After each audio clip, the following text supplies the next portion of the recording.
Bienvenue à Parlons Monnaie. Les pièces de collection tirent leur valeur, entre autres, de leur composition métallique. Sont-elles en or ou en argent? Je suis en compagnie d'Alex Reeves dans la chambre forte de l'affinerie de la monnaie. Ensemble, nous explorerons les différents types de métaux que nous utilisons pour produire nos pièces de collection. D'abord, que peux-tu nous dire concernant cette pièce qu'on se retrouve? Nous sommes dans la chambre forte de l'affinerie de la monnaie royale canadienne. Et la monnaie est le seul établissement monnayeur au monde à affiner ses propres métaux précieux, notamment l'or. Et c'est quelque chose que nous faisons depuis notre ouverture en 1908. Et dis donc, je vois que vous avez apporté quelques pièces en or. Que peux-tu nous dire concernant ces pièces? J'ai apporté plusieurs exemples de pièces qui vraiment démontrent la variété de pureté qu'on emploie dans nos pièces. Cette première-ci est frappée d'or 5,9, donc il s'agit d'or affiné à 99,999 de pureté. Elle contient pas plus que 10 parties d'impureté par million.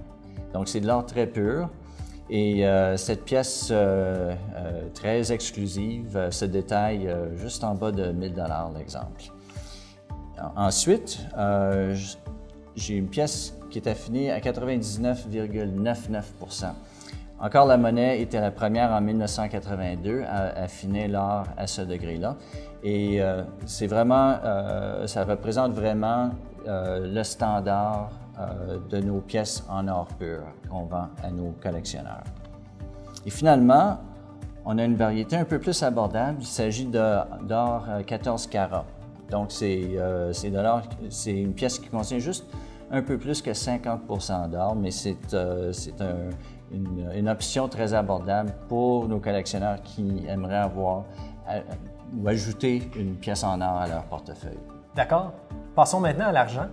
Les pièces de collection de la monnaie varient-elles en pureté aussi? Pas autant, Éric.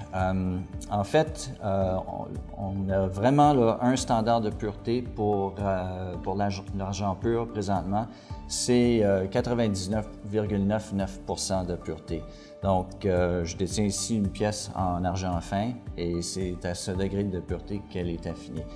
On a aussi au passé frappé des pièces en argent sterling. Ça, c'est un argent qui est affiné à 92,5 % et l'autre 7,5 % est composé de cuivre. Mais l'argent est un métal très, très populaire, très prisé par nos collectionneurs.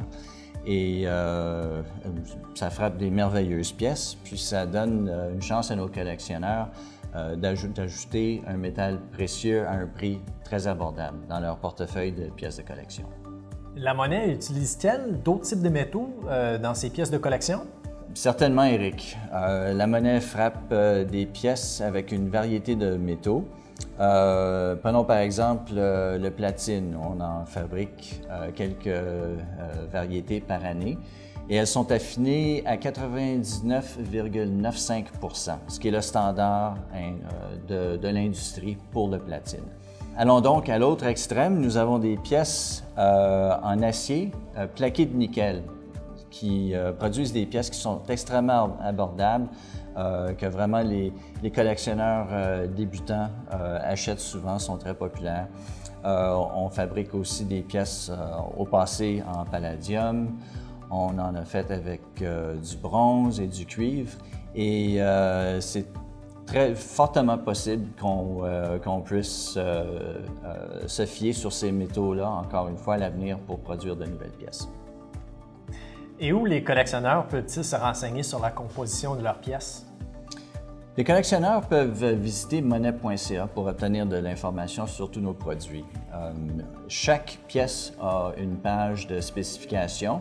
Et on peut trouver à droite, en plus du diamètre et de la composition, la pureté exacte de la pièce. Et puis cette information se retrouve aussi sur le certificat d'authenticité qui confirme par écrit et qui garantit la pureté de la pièce. Merci Alex. Suivez-nous sur YouTube et sur Facebook pour être mis à jour sur toutes nos nouvelles pièces.